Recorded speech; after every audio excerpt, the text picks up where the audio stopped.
Fala galera, beleza? Moisés aqui para mais um vídeo e nesse vídeo aqui a gente vai começar a estudar a primeira aula da EBD, ou melhor, a segunda aula da EBD, a lição dos adultos. E essa lição aqui ela tá bem interessante porque ela tem muitas informações ali que são relevantes para que a gente entenda ali todo o resto depois das próximas lições, beleza? Vamos começar aqui então, pessoal. Lembrando que essa daqui então vai ser a segunda lição, onde a gente vai falar sobre o avivamento na Antiga Aliança, ou avivamento no Velho Testamento. Eu já fiz um vídeo explicando sobre o que significa avivamento em hebraico, inclusive se eu lembrar vou deixar para vocês aqui no card em algum lugar, para vocês assistirem esse vídeo onde eu falo sobre avivamento dentro do contexto hebraico, beleza? Então se você ainda não viu esse vídeo, depois que terminar esse, você vai lá naquele vídeo e assiste para você entender um pouco melhor. Vamos começar aqui então, entendendo um pouquinho sobre a questão do avivamento na Antiga Aliança. A gente sabe que a palavra avivamento, ela traz uma raiz pra gente de algo que estava quase morto ali e precisa ser revivificado, precisa nascer de novo. Então o conceito de avivamento é praticamente isso, pegar algo que está quase morto ali e vivificar ele, né? Trazer avivamento para aquilo. E é totalmente diferente do conceito de ressuscitar. Então lembrando, pessoal, a gente tem que saber diferenciar isso na nossa lição.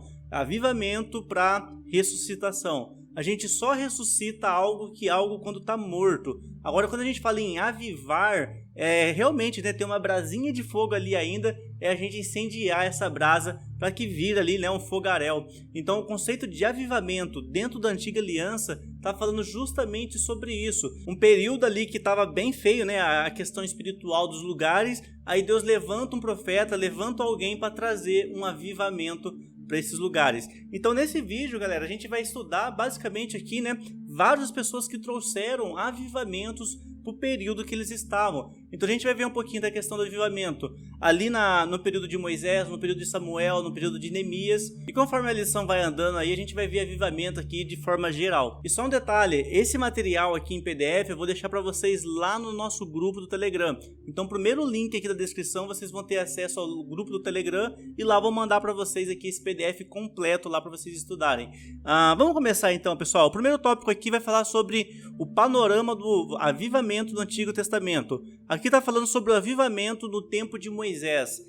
Vamos contextualizar aqui então, né? Na revistinha tem bastante informações ali bem relevantes e agora a gente vai fazer aqui algumas exegeses aqui desse primeiro tópico aqui. Então, avivamento no tempo de Moisés. A gente sabe que quando Deus chamou Moisés, o povo estava literalmente ali, né, sendo escravo dos egípcios, e Deus levanta Moisés como um libertador para tirar esse povo do Egito e mandar para uma terra prometida. A gente sempre fala que a vida de Moisés é dividida em 3 períodos. Inclusive eu vou fazer um vídeo essa semana aqui ou na próxima falando só sobre Moisés. Mas basicamente a vida de Moisés é 3 períodos. A gente tem o primeiro 40 anos da vida dele, depois o segundo 40 anos e por último o terceiro 40 anos. No primeiro 40 anos é aquele período que ele nasce, aí ele fica no Egito ali estudando, se capacitando. Até esse período aí, pessoal, dos primeiros 40 anos, ele tá ali no Egito. O segundo período de 40 anos na vida de Moisés é quando ele mata aquele egípcio e ele vai para a terra de Midian. E nessa terra de Midian que Moisés ele foge, a partir daquele momento começa a contar mais 40 anos. Então o primeiro período de 40 anos na vida de Moisés, ele tá ali, né, ele dentro do Egito. Depois que ele mata ali, né, aquele egípcio e vai para essa terra de Midian, aí é o segundo período de 40 anos. Nesse período aqui, nesse intervalo de 40 anos, ele se casa, ele acaba tendo 2 filhos e ele acaba até, né, ajudando o seu sogro Jetro a pastorear as ovelhas que tinham ali no campo. Então nesse período ele acaba ficando 40 anos literalmente, né, ali camuflado numa outra terra, ele acaba tendo uma outra vida ali. Esse daqui então é o segundo período de 40 anos.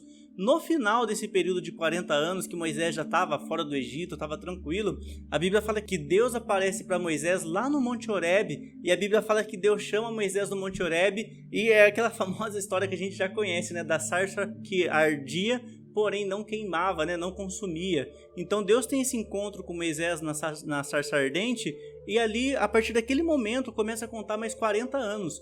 Por quê? A partir daquele momento começa agora a caminhada para libertar o povo do Egito e mandar para a Terra Prometida. Vamos só fazer uma interpretação aqui em relação à sarça ardente. Bastante pessoas, né, fazem bastante interpretação sobre esse assunto.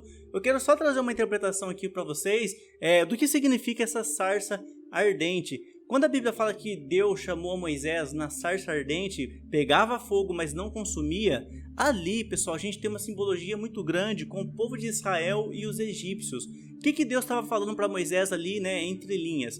A sarça que estava queimando era literalmente o povo de Israel.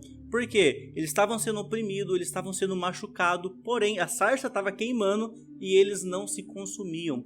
Então mesmo os egípcios oprimindo o povo de Israel, ainda assim eles conseguiam se manter firmes, se manter vivo. Já o fogo está falando ali sobre os egípcios, porque o fogo queimava, o fogo oprimia, porém o fogo não matava. Então Deus, entre linhas ali, estava falando para Moisés que ele ia libertar o povo que estava sendo oprimido como uma sarça pelos egípcios, que representava o fogo. Então essa é a representação e a interpretação que a gente tem sobre a sarça ardente. Então Deus fala para Moisés libertar esse povo e conduzir eles para a Terra Prometida. Quando Moisés vai falar com o faraó, a gente já conhece a história, a Bíblia fala que o povo ali de faraó, né, o faraó em questão, ele não deixou que o povo fosse liberto para ir para a Terra Prometida. Então o que acontece? Deus começa a mandar as 10 pragas ali no Egito. As 10 pragas, pessoal, eu coloquei para vocês o resumo aqui no material, ó. Depois vocês leem aqui com calma as 10 pragas, inclusive eu já fiz um vídeo explicando sobre as 10 pragas. Cada uma das pragas que Deus mandou no Egito representava um deus estranho dos egípcios. Então Deus mandou a primeira praga. Essa primeira praga era para afrontar um deus egípcio. A segunda praga afrontava outro deus egípcio. Então essas daqui são as 10 pragas do Egito que vocês estão vendo aí na tela. Então onde que entra aqui a questão do avivamento aqui no tempo de Moisés? Para pensar, o povo estava ali basicamente 400 anos no Egito. Eles já tinham até, né, alguns deles já tinham até esquecido quem que era o Deus de Abraão, Isaac e Jacó. Essas pessoas estavam literalmente numa frieza espiritual, cultuando aos deuses estranhos do Egito. Então Deus levanta agora Moisés para tirar esse povo do Egito e mandar para uma terra prometida.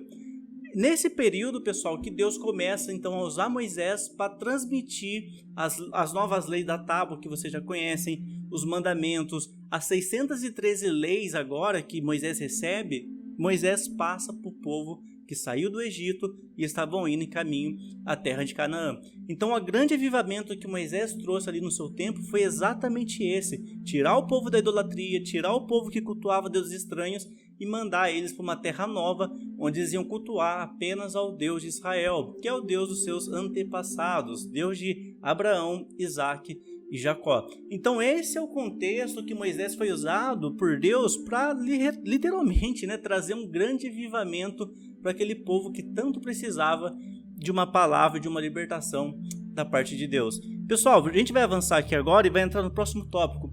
A questão agora do avivamento em relação ao tempo de Samuel. Então aqui na parte de Moisés, tirou o povo do Egito, mandou para a Terra Prometida e ali ele trouxe um grande avivamento para o povo de Israel. Agora a gente acaba avançando bastante na história, né? Porque depois tem o livro de Josué, depois a gente tem o livro de Juízes, depois a gente tem o livro de Ruth. A história vai avançando. E agora, pessoal, a gente tem um outro camarada aqui que Deus levanta no tópico 2, que é para ser uma pessoa referência, uma pessoa que seria o responsável por um grande avivamento em Israel.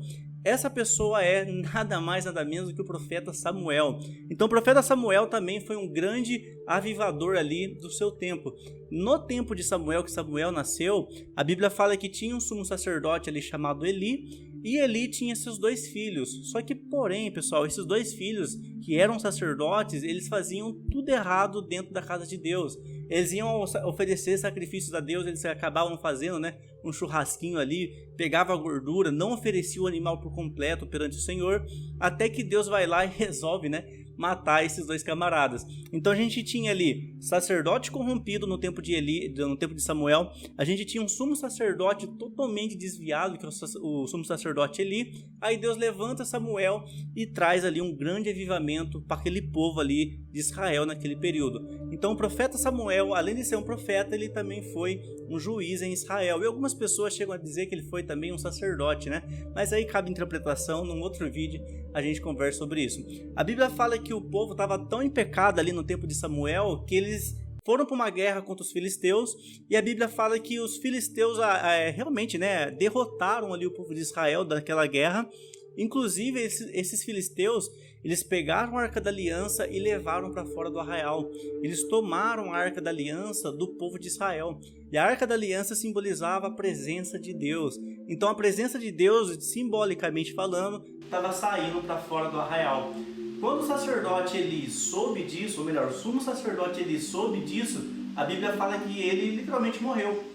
Porque nessa guerra contra os filisteus, os 2 filhos dele morreram e a Arca da Aliança foi tomada e levada para os filisteus para fora do arraial de Israel. Isso fez com que ele ficasse ali, né? Quando ele recebeu aquela notícia, a Bíblia fala que ele acabou caindo da cadeira e quebrando o pescoço. Então, a partir daquele momento, Samuel é o novo líder espiritual da nação de Israel. Ele é o juiz, ele é o profeta, e é ele que vai trazer esse avivamento aqui dentro desse período para as pessoas ali em Israel. E agora um recado aqui rapidão para você que chegou até aqui, está assistindo esse vídeo, é o seguinte: a partir do dia 11, dia 12 mais ou menos, a gente vai lançar a nossa biblioteca teológica. Só um parênteses aqui, pessoal. O que é essa biblioteca teológica? Lá vocês vão ter acesso a todos os PDF que a gente produz aqui no canal, sem senha, não tem senha para os alunos. Vocês vão ter acesso a estudos exclusivos que eu não posto no canal. Vocês vão ter várias aulas ali de hebraico bíblico que eu vou pôr também. Então a biblioteca teológica vai ser um arsenal ali, né? Literalmente, né? Um kit teológico para você pegar algo pronto ali e já montar os seus estudos. Então essa biblioteca teológica eu vou montar ela, a gente vai inaugurar ela dia 11. Coloca no seu calendário aí, dia 11 vai ser a inauguração da nossa biblioteca teológica. Eu fiz um grupo no WhatsApp, eu vou deixar o link na descrição para vocês aqui, para vocês ficarem ali no grupo. Não saiam do grupo, pessoal, entrem no grupo, fiquem no grupo, porque no dia 11 a gente vai mandar ali todas as informações para vocês de como se inscrever, de como vai funcionar, tudo ali para vocês ficarem atentos e pegarem ali as promoções de lançamento. Esse PDF também vai estar lá na nossa biblioteca. As outras aulas que a gente vai preparar também da lição da escola dominical vai estar também exclusivamente ali para os alunos da biblioteca, beleza? Então se você quer fazer parte dessa biblioteca, pegar esse kit de teologia, esse kit teológico, o primeiro link aqui então, o segundo link vai estar aqui na descrição, para vocês entrarem no nosso grupo lá do WhatsApp, porque no dia 11 a gente vai inaugurar a nossa biblioteca teológica, beleza? Vamos avançar aqui. E agora a gente vai falar um pouquinho sobre um rei que foi um rei bastante interessante também na Bíblia, que foi o rei Josias. Vamos só contextualizar aqui um pouco. A gente sabe que teve as divisões do reino, inclusive eu já fiz vídeos falando sobre a divisão dos reinos. Ficou um lado Roboão, um lado Jeroboão, um lado sul, um lado norte. A Bíblia fala que os reinos dividiu, ficou 10 tribos de um lado e 2 tribos e meios do outro lado. E o que aconteceu, pessoal? A Bíblia fala que o povo de Israel foram levados pelo cativeiro da Síria. Já o povo de Judá, eles foram levados pelo cativeiro babilônico. Só preste atenção nisso aqui para que a gente fique sabendo o conteúdo. O que acontece? Desse outro lado do reino, que era o lado de Judá, a Bíblia fala que teve vários reis ali, alguns reis muito bons e outros reis muito ruins. Teve um rei ali em especial que foi o rei Ezequias. O rei Ezequias foi um rei ali mediano, né? Ele foi bastante bom assim, para o povo de Israel, ele foi bem melhor do que ruim. Esse rei Ezequias ele acaba morrendo. Quando o rei Ezequias morre, vai entrar um filho no lugar dele chamado Manassés. Esse Manassés, a Bíblia fala que ele era muito ruim. O filho dele, Manassés, igual vocês estão vendo no PDF aí, é um filho bem ruim mesmo. Ele passou os filhos dele, né, a Moloque, ele fez várias coisas ali perversas que realmente trouxe ali para o povo de Israel consequências enormes. Inclusive as pessoas que estavam ali em Israel estavam vivendo num momento de frieza espiritual, uma frieza tão grande causada pelo rei Manassés, porque realmente, pessoal, esse rei foi muito ruim e influenciou ali todo Israel. Até que essa pessoa, né, chamada Manassés, ele se arrepende e Deus volta a trazer, né, entre aspas, né, restitui ali no povo de Israel um certo avivamento que deixou esse povo um pouco mais próximo de Deus. Porém, a Bíblia fala que Manassés ele morre. E quando Manassés morre, quem vai reinar no lugar de Manassés é o seu filho Amon. Pessoal, esse daqui foi o pior rei que teve Israel. Eu costumo falar que teve vários reis ruins, né? Mas o rei Amon foi um dos piores. Esse rei Amon, ele levantou altares altares a deuses estranhos dentro da casa do Senhor. Ele sacrificou o filho dele a Moloque. Esse rei Amon, ele aprontava literalmente todas, é um rei péssimo. Até que acontece, pessoal, a Bíblia fala que de tão ruim que ele era, o próprio povo se revoltou e mandou matar a Amon. Quando eles matam Amon, eles colocam um outro rei no lugar dele. Quem era esse rei? É o rei Josias. Esse rei Josias foi um dos melhores reis que teve em Israel. A Bíblia fala que não teve outro como ele, não vai ter outro igual a ele, tirando Salomão. Então o rei Amon, pessoal, foi um excelente rei. O que rei Amon fez? Ele destruiu os altares a Moloque. Ele restaurou, né, a vontade do povo em buscar o Senhor. Ele instituiu novamente a festa da Páscoa. Por muito tempo a Bíblia fala que eles não faziam mais as festas das Páscoas. E a Bíblia fala que o rei Josias trouxe novamente esse costume ao povo de celebrar as festas bíblicas. Inclusive inaugurou com a festa de Páscoa. Então a Bíblia fala também que ele começou a tirar as impurezas do templo. E quando ele estava tirando as impurezas do templo, né, limpando o templo, a Bíblia fala que ele achou o livro da lei. Pessoal, o livro da lei está falando da Torá. Ele pegou a Torá, então, que estava perdido no templo lá, e começou a ler ela para o povo. A Bíblia fala que o povo chorava quando ouvia a palavra de Deus. Pessoal, o rei Josias foi o responsável por trazer um grande avivamento em Israel. E como que ele começou esse avivamento? Justamente pela palavra de Deus. E conforme eles liam a palavra, o povo se convertia, se emocionava e literalmente, né, confessava a fé ao Deus de Israel. Então o terceiro cara que a gente está vendo aqui que trouxe um grande avivamento para sua época foi o rei Josias. Pessoal, essa lição aqui, ela tá com bastante personagens, né? Não dá pra gente falar detalhadamente de cada um dos personagens, mas aqui a gente já tá vendo uma noção aqui, né? Uma visão geral dos avivamentos da Antiga Aliança. Primeiro a gente viu Moisés, agora a gente viu Samuel, e agora a gente tá vendo aqui também um pouco sobre o profeta, ou melhor, sobre o rei Josias, que era um rei de Judá. O segundo tópico vai falar um pouquinho ainda sobre o avivamento, porém agora ele vai focar um pouco mais no período pós-exílio. Essas pessoas que a gente falou agora, Moisés, Samuel, Josias, são pessoas que trouxeram um avivamento antes do exílio babilônico. Agora Deus levanta uma pessoa para trazer um avivamento pós-exílio babilônico. Lembra daqueles 70 anos que eles ficaram lá no cativeiro babilônico? Beleza. Esse período agora passou e vai vir uma pessoa chamada Neemias. E Neemias vai trazer agora, vai ser o responsável por trazer um grande avivamento para esse povo que saiu da Babilônia e regressaram para Jerusalém. Fechou? Vamos avançar aqui então, ó. Então Neemias é esse cara, ele é um camarada. Ele era um governador em Judá. E quando o povo, né, começou a voltar para Jerusalém, Neemias ele ficou ali na Babilônia. Ele ficou ali na Pérsia. E depois de um certo tempo ele foi liberado pelo rei Artaxerxes e ele volta agora para Jerusalém. Quando ele volta para Jerusalém, ele volta com uma missão. E a missão dele era reconstruir os muros de Jerusalém. A gente sabe que lá em 2 Reis, capítulo 24, o templo foi, literalmente, tacaram fogo no templo, destruíram os muros, as muralhas, fizeram um monte de coisa lá, né, os babilônicos. Então Neemias agora, após o exílio babilônico, ele volta com essa missão de realmente restaurar os muros. A gente tem Zorobabel e Esdras trabalhando no templo, eles estão restaurando o segundo templo de Salomão, e a gente tem Neemias agora restaurando os muros de Jerusalém. Então Neemias ele foi chamado por Deus para restaurar os muros de Jerusalém e restaurar o culto ao povo, ou melhor, o culto a Deus, ensinando ao povo como deveriam prestar esse culto. Lembra que eles ficaram 70 anos num esfriamento espiritual ali enorme ali na Babilônia?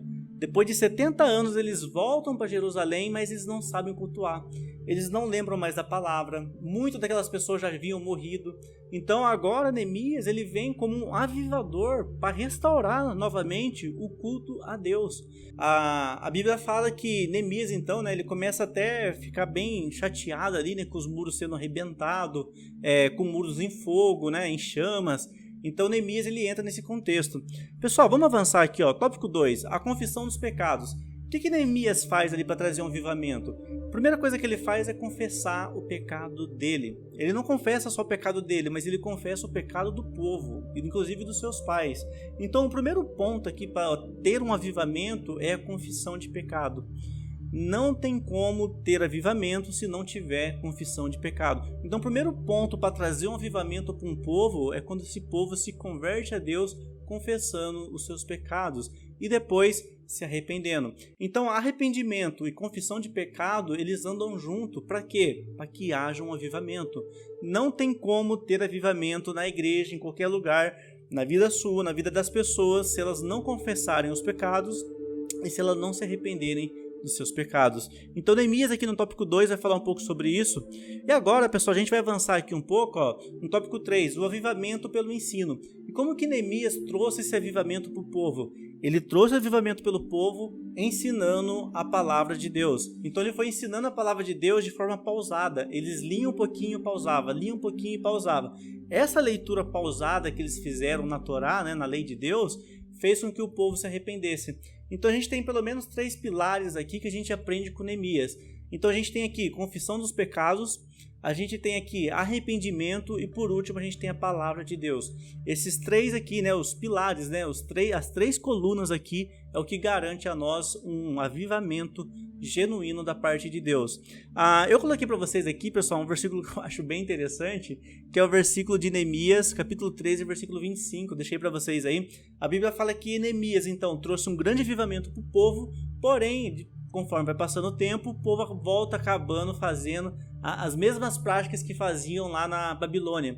Aí Neemias faz o que, irmãos? Olha o que Neemias faz para acabar logo com isso, né? A Bíblia fala que Neemias contendeu com eles, amaldiçoou alguns deles, bateu em algum deles e arranqueou os seus cabelos. E aí ele fez, olha que legal, pessoal, ele fez jurar por Deus que eles não fariam mais isso, cometeriam tal pecado. Então Neemias, ele resolveu, né, alguns problemas ali, foi bem na força mesmo, não só na oração.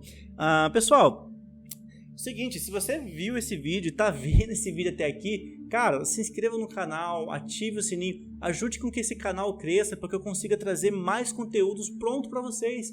Então me ajudem a fazer com que esse canal, com que esse vídeo chegue a maior quantidade de pessoas possíveis, para que a gente se motive também desse lado e produza mais conteúdo para vocês aí, beleza? Então se inscreva no canal, ative o sininho, lembrando que esse PDF aqui vai estar lá no nosso grupo Telegram, depois eu vou mandar para vocês o link lá e vocês vão poder acessar esse material lá no grupo, beleza? Vamos avançar aqui agora, ó. O último tópico vai falar um pouquinho sobre o avivamento e a palavra de Deus. O primeiro tópico fala a palavra de Deus, ela corrige.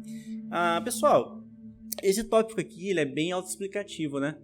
Só de você ler o material você já consegue entender aqui o que o comentarista quis dizer, né? Então o avivamento ele vai proceder pela palavra de Deus. Então o que traz o avivamento para nós é a palavra.